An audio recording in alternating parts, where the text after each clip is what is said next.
экстренной защиты.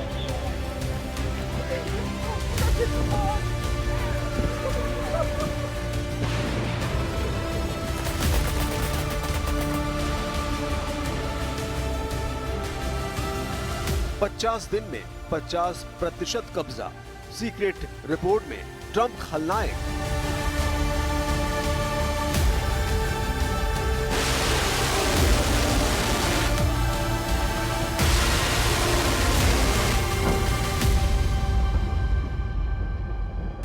बारह 50 दिन की जंग में रूस को भले ही पूर्ण जीत ना मिली हो, लेकिन राष्ट्रपति ट्रंप ने पुतिन को अगले 50 दिन का ऐसा मौका दे दिया है जो रूस के लिए एक बड़ा जैकपॉट साबित हो रहा है। पश्चिमी मीडिया में कुछ खुफिया रिपोर्ट के हवाले से दावा किया गया है कि 14 जुलाई 2025 को जब ट्रंप ने पुतिन को युद्ध रोकने के लिए 50 दिन का अल्टीमेटम दिया था, उसके बाद से अब तक पुतिन पूर्वी यूक्रेन के कम से कम 3 बड़े इलाकों पर कब्जा कर चुके हैं।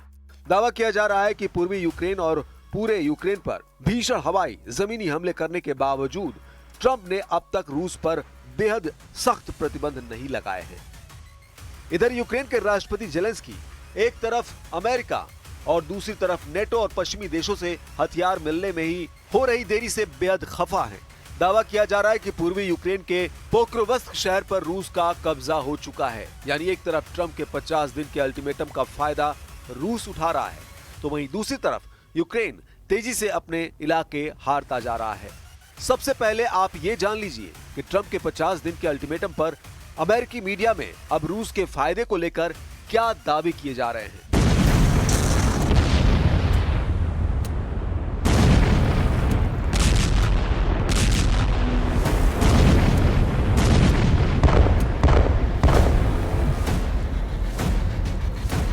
जुलाई से अब तक रूस ने यूक्रेन पर 10 गुना ज्यादा हमले किए हैं। ऐसा अनुमान है कि 9 जुलाई से अब तक रूस ने यूक्रेन पर 2500 से ज्यादा हवाई हमले किए हैं, जिसमें एक दिन में यूक्रेन के शहरों और इलाकों पर 400 से लेकर 500 ड्रोन से अटैक किया गया है।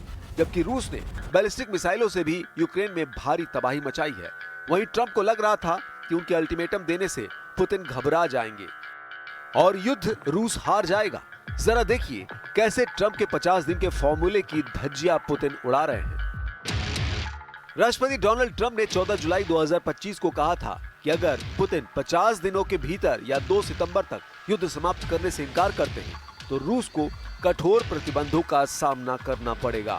पुतिन को ट्रंप की इस धमकी के बाद से रूस ने यूक्रेन पर अपने मिसाइल और ड्रोन हमलों में जबरदस्त इजाफा कर दिया, जिसकी वजह से पूर्वी यूक्रेन में भारी तबाही हुई, जिसमें सैकड़ों यूक्रेनी नागरिक और हजारों की संख्या में यूक्रेनी सैनिक अब तक मारे जा चुके हैं। इस दौरान ट्रंप के 50 दिनों के अल्टीमेटम को बकवास या कहें बोगस बताकर दावा किया जा रहा है कि ट्रंप ने पुतिन को 50 दिन यूक्रेन पर कब्जा करने के लिए एक तरह से दे दिए हैं।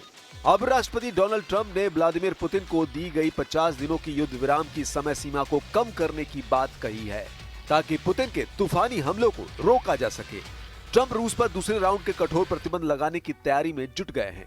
इधर होप फॉर यूक्रेन के सीईओ यूरी बोयेचको ने अमेरिकी मीडिया को बताया कि पुतिन समय सीमा से पहले जितना हो सके उतना यूक्रेनी क्षेत्र हासिल करने की कोशिश कर रहे हैं।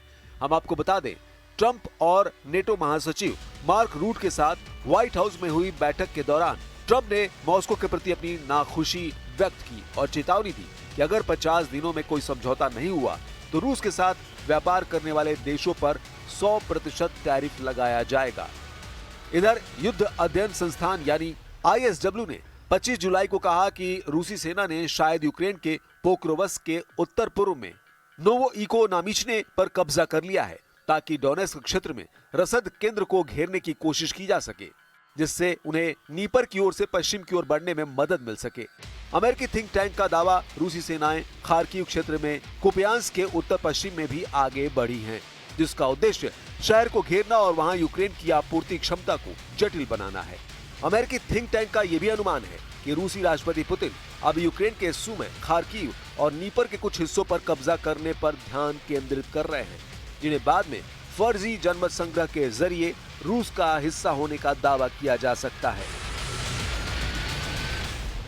Була доповідь по оперативній ситуації, доповідав головком Олександр Сирський, всі оперативні напрямки, Покровськ, передусім, найбільше уваги, Сумщина, продовжуємо діяти в прикордонні. Я хочу подякувати також всім нашим підрозділам, які діють на російській території.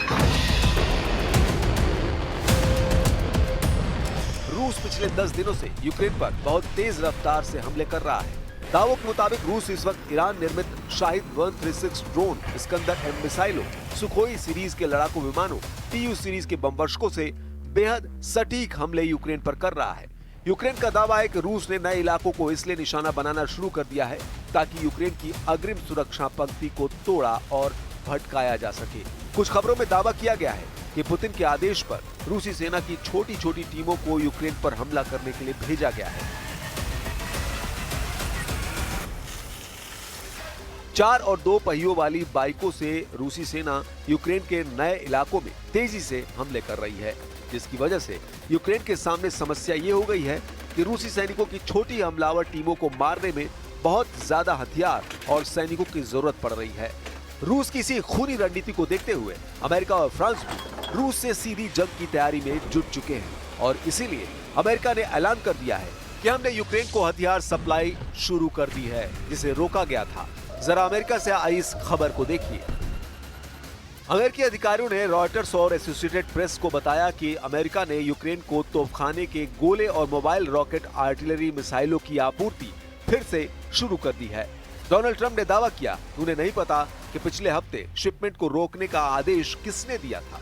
अधिकारियों के नाम न छापने की शर्त पर बताया कि 155 mm आर्टिलरी गोले और GMLRS यानी मोबाइल रॉकेट आर्टिलरी मिसाइलें उपलब्ध कराई जा रही हैं। पिछले हफ्ते रोकी गई शिपमेंट में 30 पैट्रियट मिसाइलें, 8500 155 mm आर्टिलरी गोले, 250 से ज्यादा सटीक GMLRS मिसाइलें और 142 हेलफायर हवा से सतह पर मार करने वाली मिसाइलें शामिल थी। हैरानी की बात तो यह है कि अमेरिका के राष्ट्रपति का आदेश नहीं देने पर भी यूक्रेन को हथियार सप्लाई किसने रोकी, इसका सही पता अभी तक नहीं चला है। फिलहाल यूक्रेन को हथियार सप्लाई शुरू हो गई है। पहले आप जरा इन तस्वीरों को देखिए जिसमें यूक्रेन के खार्किव, खेरसोन, सुमे और ओडेसा में रूस के खूनी हमलों ने हाहाकार मचा दिया है। खार्किव में रूस ने पिछले हमलों की तरह इस्कंदर एम मिसाइलों से कई हमले किए हैं, जिससे यूक्रेन को भयंकर नुकसान हुआ है।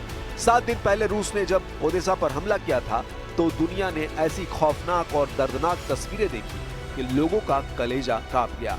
हालांकि रूस के विदेश मंत्री सर्गेई लावरोव ने दावा किया कि काला सागर के बंदरगाह शहर ओडेसा में जिस जगह रूस ने 2 बैलिस्टिक मिसाइलों से हमले किए हैं, वहां पर यूक्रेन के खुफिया अधिकारी यूरोप और नेटो देशों के अधिकारियों के साथ मीटिंग कर रहे थे।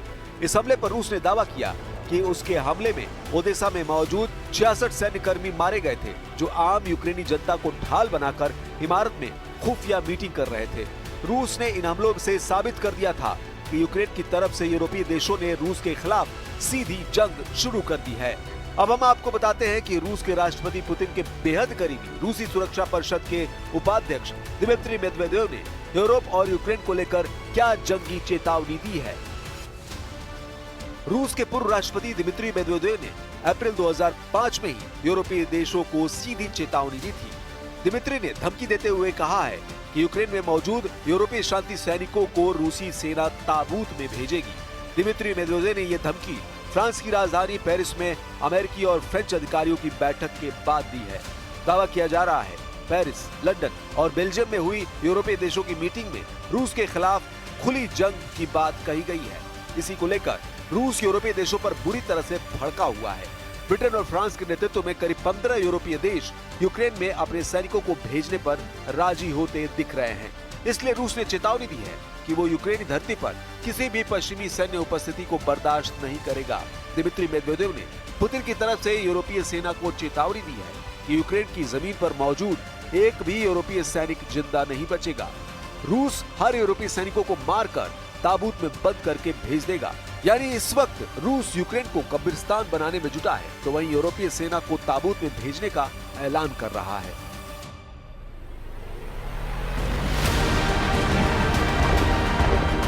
इधर कुर्स से लेकर खार्किव तक भयंकर हमले हो रहे हैं। यूक्रेनी सेना भी रूस पर हमला कर रही है। रूस के रक्षा मंत्रालय के मुताबिक उसके एयर डिफेंस सिस्टम ने रात भर में 6 रूसी क्षेत्रों में 71 यूक्रेनी ड्रोनों को तबाह कर डाला है, जबकि 49 ड्रोन को रूसी सेना ने कुर्स्क क्षेत्र में मार गिराया।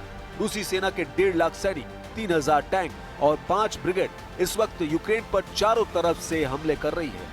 सबसे हैरानी की बात तो यह है कि रूस लगभग 1250 दिन से ज्यादा की जंग में यूक्रेन के 1,61,000 वर्ग किलोमीटर इलाके पर कब्जा कर चुका है, जो लगभग यूक्रेन की जमीन का 25 से 27% बैठता है। लेकिन उसके बावजूद रूस रुकने का नाम नहीं ले रहा है।